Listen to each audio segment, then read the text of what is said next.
Bueno, hay tres asuntos internacionales que vuelven a poner a la Argentina en el ojo del mundo, por razones distintas, pero confluyen todas ellas en el mismo día y vuelven a poner sobre la mesa además el rumbo algo extraviado que tiene la Argentina en su comportamiento con el mundo. El primero es Cuba, el segundo es Venezuela, el tercero es Estados Unidos. Ayer la BBC prácticamente confirmó que permanecen detenidos en Cuba 371 manifestantes desde el 11 de julio pasado, cuando un grupo de jóvenes salió a reclamar, bueno, como en cualquier lugar del mundo, como acá, por ejemplo, o en cualquier ciudad o país del mundo, por las libertades públicas o por lo que sea, ¿no es cierto? Hubo muchos detenidos, hubo mucha represión y permanecen detenidos en lugares desconocidos 371 cubanos. La Argentina en su momento evitó expresarse sobre este asunto, pero estamos claros que esto es efectivamente una violación de los derechos humanos. Argentina argumentó que era un asunto interno de Cuba, como argumentó lo mismo respecto de Nicaragua o de Venezuela. Así que es un tema, un primer tema, aunque tengo más importantes, que coloca a la Argentina obviamente en la obligación algún día de expresar algún punto de vista. El segundo es más complejo aún y tiene que ver con Venezuela, porque la saliente fiscal de la Corte Penal Internacional, la señora gambiana, pues nació en Gambia, Fatou Bensouda, así se llama, ha confirmado que la Corte Penal Internacional debe investigar al presidente Maduro y a su séquito por visibles violaciones a los derechos humanos ocurridas desde abril del año 2017.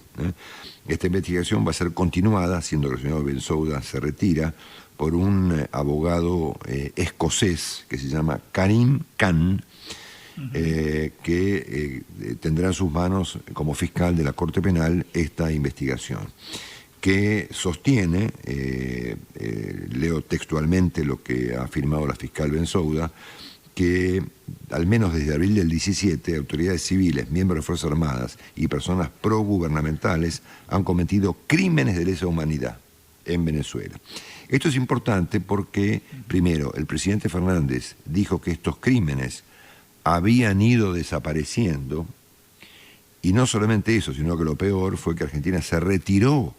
de esta demanda de la que formaba parte con un conjunto de países civilizados que consideraron apropiado denunciar a Venezuela ante la Corte Penal Internacional. Por lo tanto, estamos ante por lo menos un gran papelón, ¿no es cierto? Porque Argentina se retiró justamente al momento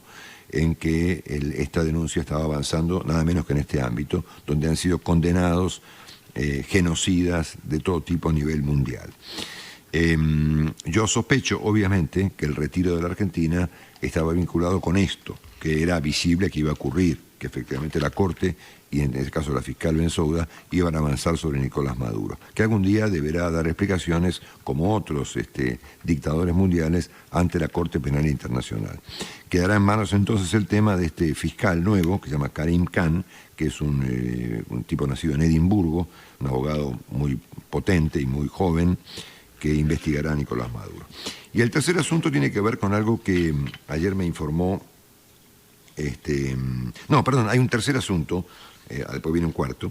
eran cuatro, no tres, perdón, que es el tema de Irán, ¿no? La designación de Ahmad Vaidi como ministro del Interior del gobierno del presidente Ebrahim Raisi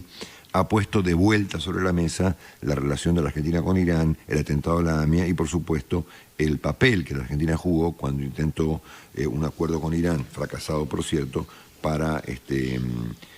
deshacerse de este complicado asunto, ¿no es cierto? Vaidi es un sujeto bastante tenebroso, jefe de las guardias Quds del Irán, y esto ocurre lamentablemente en el contexto en el que en los próximos días, tal vez en septiembre, la investigación en la Argentina quede caída, que se está investigando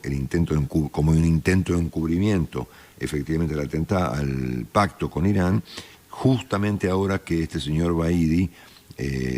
un cerebro del atentado, según un artículo genial que publica Héctor Gambini en Clarín, que está en todas partes además, no solamente Gambini, hasta en Wikipedia está el papel de este sujeto, ¿no es cierto?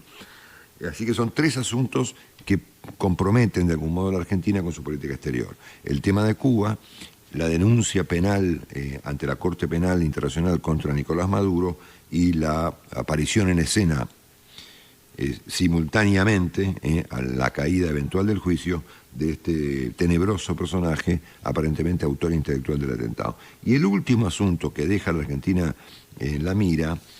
o que la compromete por lo menos, es un asunto sobre el cual yo me enteré ayer. Mirá, yo básicamente trato de enterarme de todo esto, me lo contó Marcos Álvarez ayer, que me advirtió sobre el asunto ayer a última hora,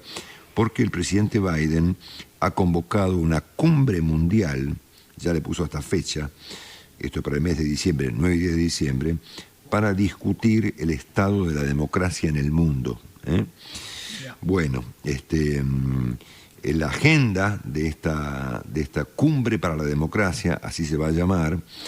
incluye 1, la defensa frente al autoritarismo, 2, el combate a la corrupción y 3, la promoción del respeto a los derechos humanos. Esto pretende el presidente Biden que se vuelva un debate mundial, tal como lo anunció al comienzo de su mandato. ¿La Argentina será invitada? ¿El presidente Fernández será invitado? Tal vez sí. Y en ese caso, ¿Argentina va a sostener que estos asuntos pertenecen al ámbito privado de los países y que efectivamente Argentina no interviene en los asuntos internos de los países? Es un desafío muy importante que tendrá